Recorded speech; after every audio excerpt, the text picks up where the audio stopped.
Hi VC, Dale, Gate 433 here. So this is the next video in my Lost in the Collection series. This is July 2022, 10 records I've listened to in July 2022. So I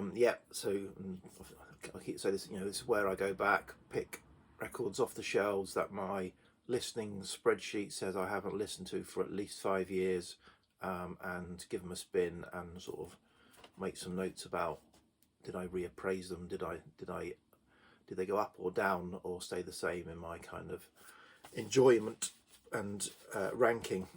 So I like to theme these videos. So Randy over in the US is doing a thread at the moment, a series of videos where he's showing his top 10 A's, B's, C's albums by title. So the top 10 albums that have the title beginning with an A, a B, a C, etc.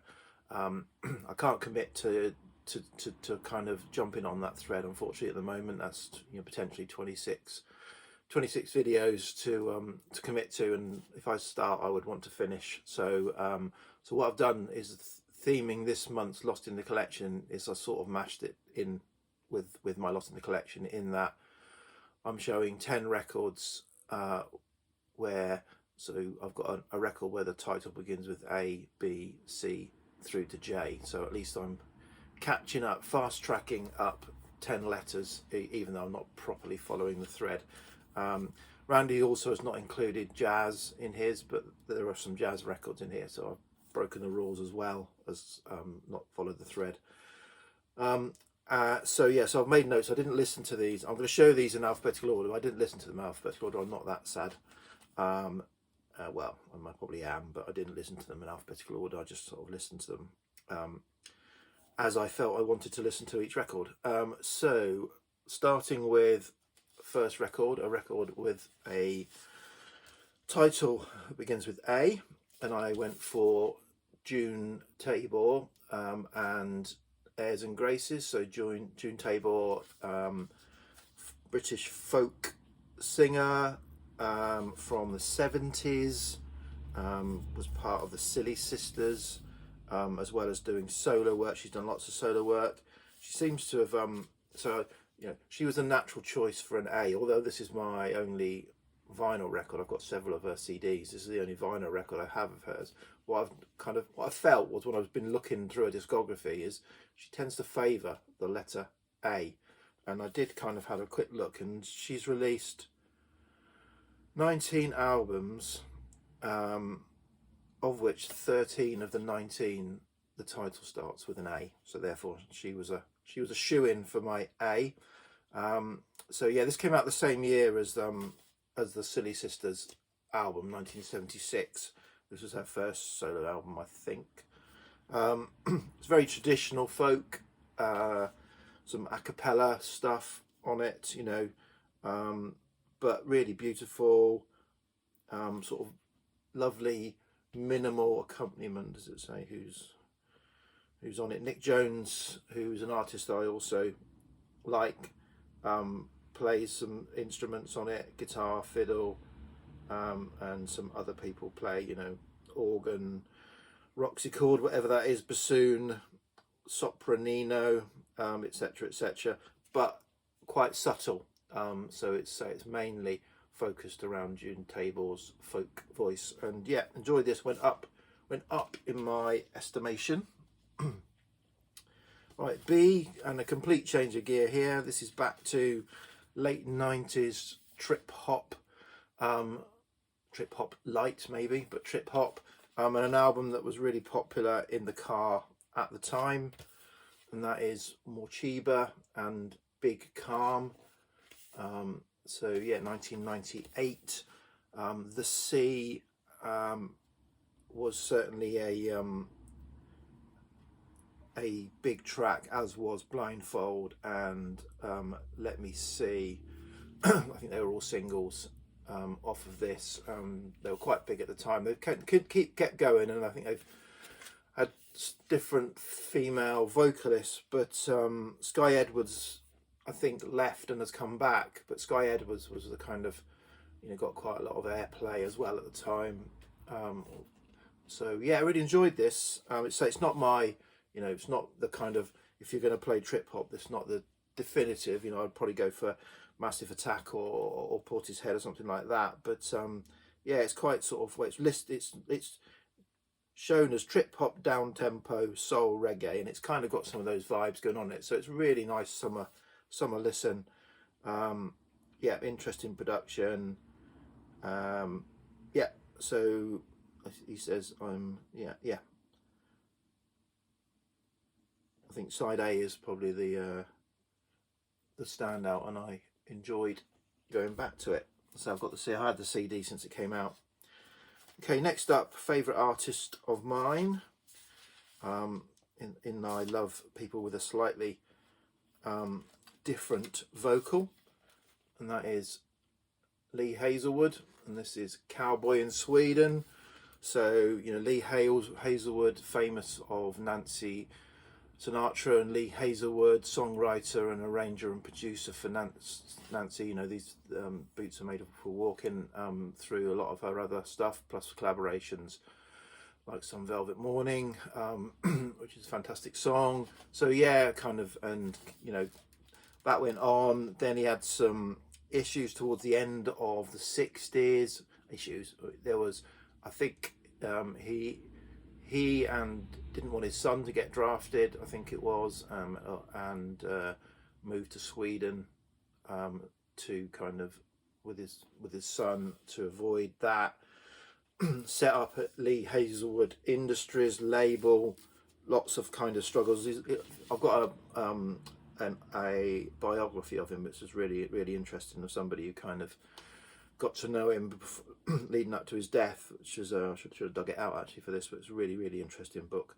But anyway, this was kind of recorded, I thought of in bits, I think, and it was for he was contacted by a Swedish film TV producer, and this was done to kind of illustrate a TV show, and yeah, in Sweden. So what else shall I say about it? So even got some, but it's kind of been done. It was done in bits. Some was done in London, some was done in Sweden, some was done in the US. I think people were flown. Oh no, Paris it might have been.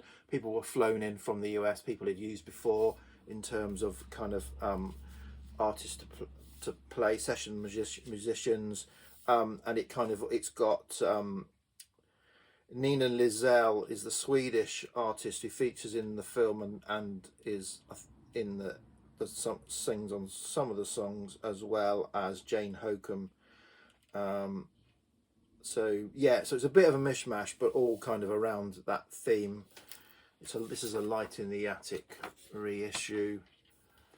There's stuff from the film, and there's a booklet in it. Really nice, enjoyable album. Yeah, it went up from an 8 to a 9 for me going back to it. It's a good album. Does have some, yeah, he does a duet. What's the song called? He does a short duet. Vem kan segla, is that the one? Where it's with him and Nina Lizell, where she sings in Swedish and he replies in English. Okay, so that was that. So that was enjoyable. Okay, next up, a strange album. I got this at the time. No, I didn't. I got the CD at the time, and then got the. I think I got this when it came out on vinyl. Dead Man's Bones. So this is a collaboration duo between, and I can't remember the other person's name. I didn't write it down, but it's two actors. One not that well known, but the other one is Ryan Gosling. Obviously a huge A-lister, if not the top A-list male actor currently. But yeah, Ryan Gosling does vocals and other instruments, as does the other actor, and then they've got this kids choir going in, and this was released around Halloween as a spooky gumbo indie concept sort of lo-fi Halloween album. It's not your standard actors playing at being musicians, and it's really is sort of something unique. It works. I still kind of making my mind up about it. I don't like Halloween. I don't, obviously, I mean, I'm English, British, and Halloween is a nonsense to me. It's a US nonsense in this country. Obviously, fair play to the US. You can do what you like with it, but over here, it's a complete nonsense. So, but as I like, you know, spooky, haunty type things, it's fine from that respect. And yeah, so it's a mix of I can't really just say that kind of style with some kids choir, hand clapping, ooze and all that kind of stuff thrown in. So not your standard wannabe rock star album. Okay, that's D. On to E. I need to speed up a bit. I'm taking forever on these.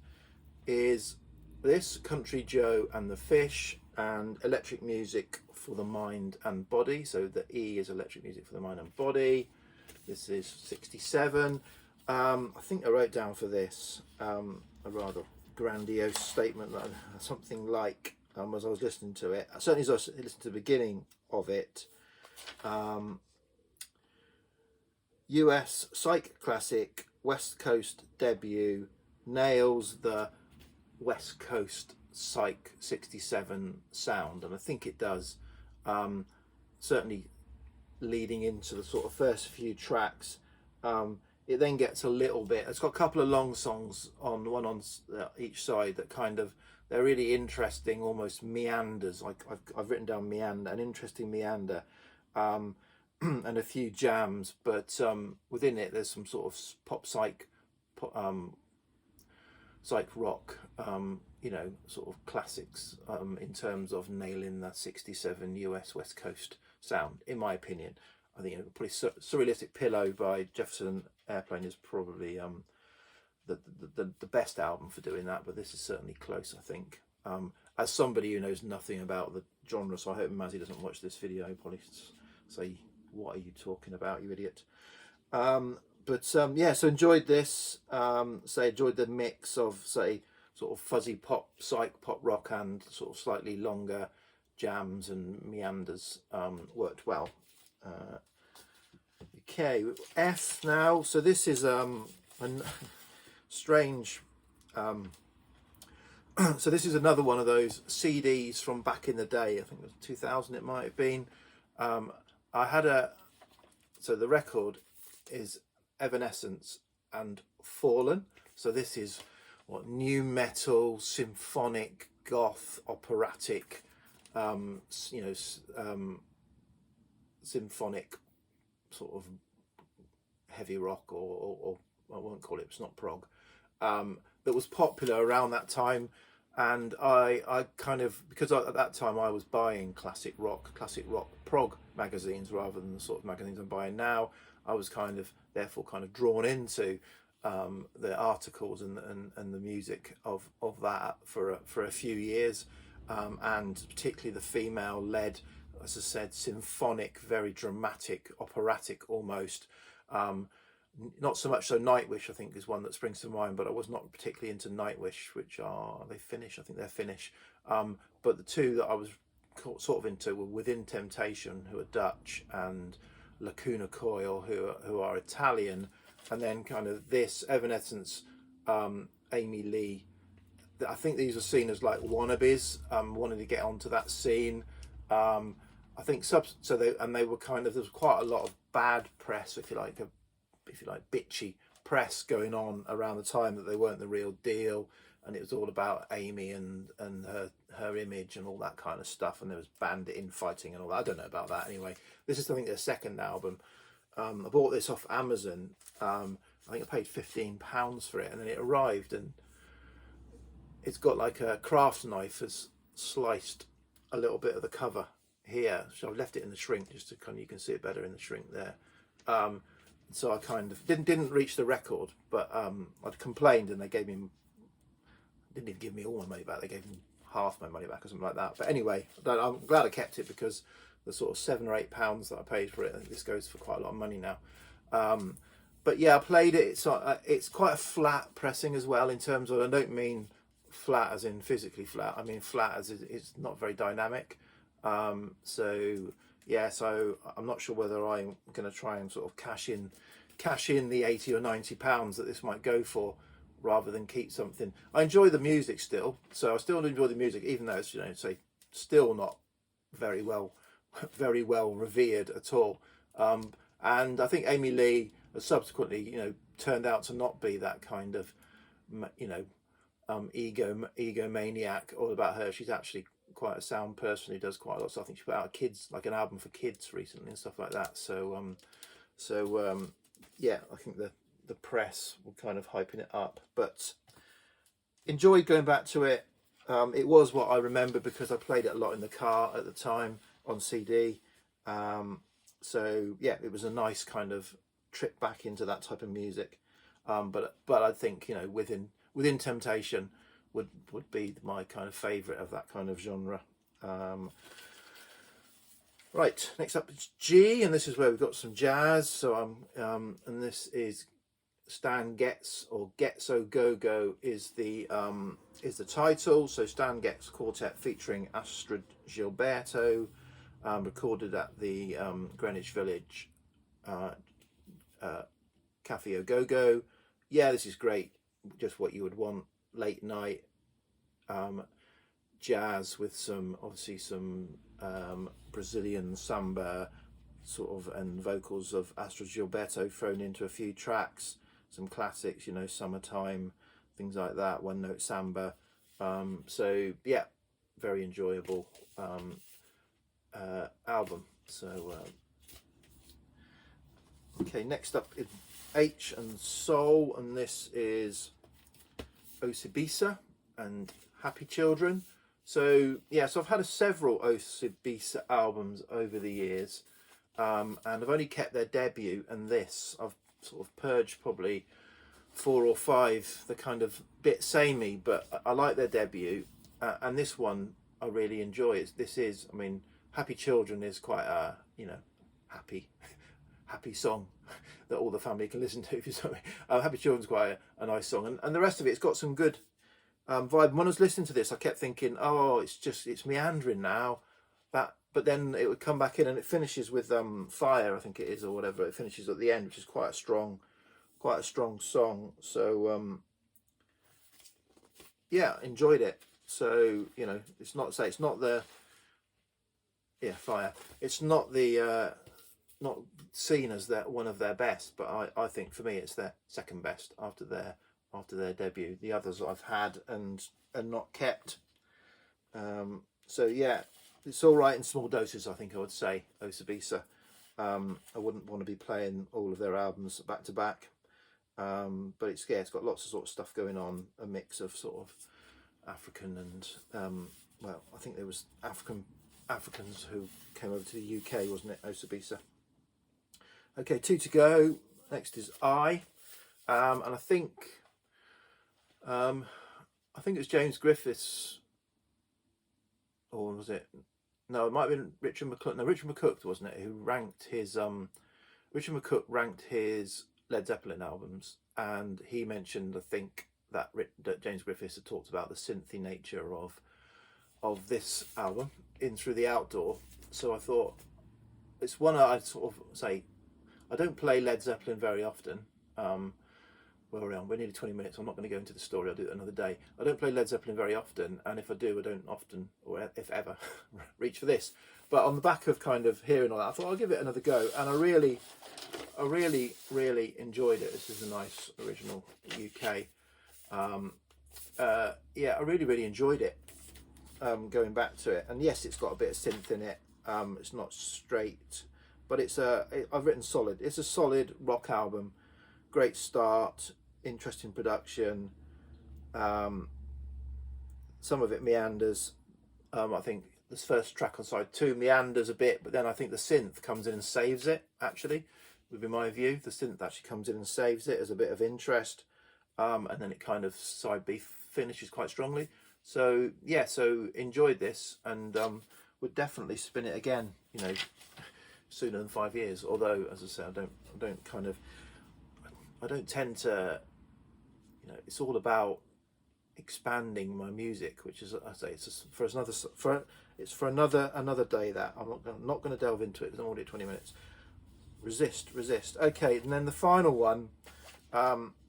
Yeah, I'm not sure if I this is a J. I think it is, or I'm cheating. But if I'm cheating, it doesn't matter. It's my video. I've now lost my notes. What have I done?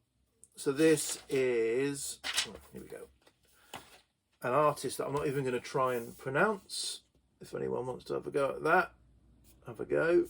So this is a series of jazz albums that were put out a few years ago by the Svart label over in Norway. He wants to say Norway, Helsinki,